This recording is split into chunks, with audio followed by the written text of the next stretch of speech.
Anxiety. Where does anxiety fit in the range of one's emotions, thoughts, and feelings?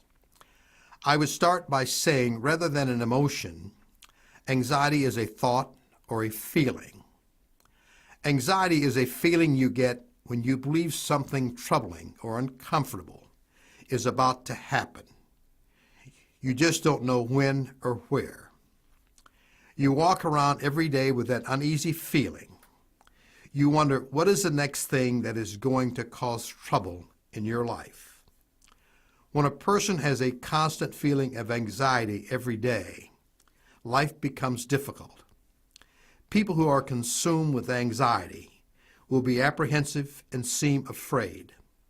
They seem restless and have a worried look, as if they are thinking to themselves, will I be able to handle the next crisis in my life? All of us have experienced anxiety in our own lives.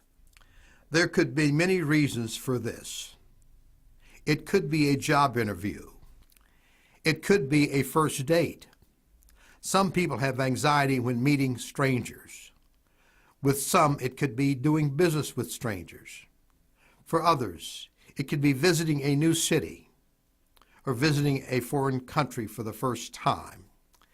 These are just a few of the reasons for anxiety. For some, anxiety is a constant companion. It never goes away. Here are some of the reasons for having this constant anxiety. For example, one who is unusually or painfully shy around other people. People who have a fear of interacting or sharing their thoughts with strangers. A person who has the pressure of getting up and giving a speech to complete strangers. Even being around the opposite sex, for some, can cause a high degree of anxiety. Being in a position where your job or your talent is being judged by others, especially in a make or break situation. There are some of us who wake up in the morning and go to bed at night with anxiety as a constant companion. There are cases where individuals have suffered with anxiety for many years. They would love to rid themselves of this anxiety, but they don't know how.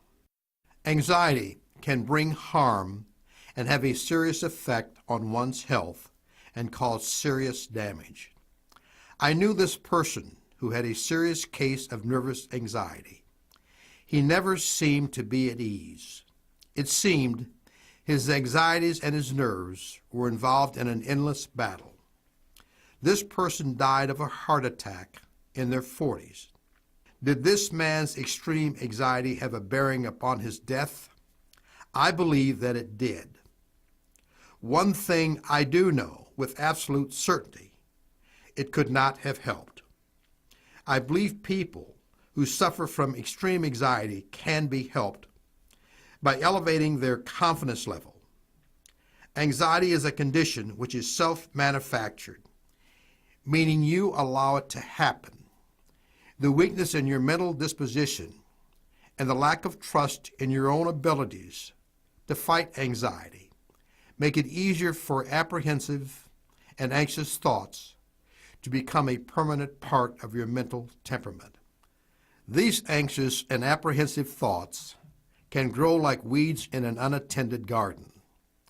We must get rid of these weeds or anxious thoughts and replace them with positive and confident thoughts. This can be accomplished by becoming emotionally, mentally, and psychologically strong.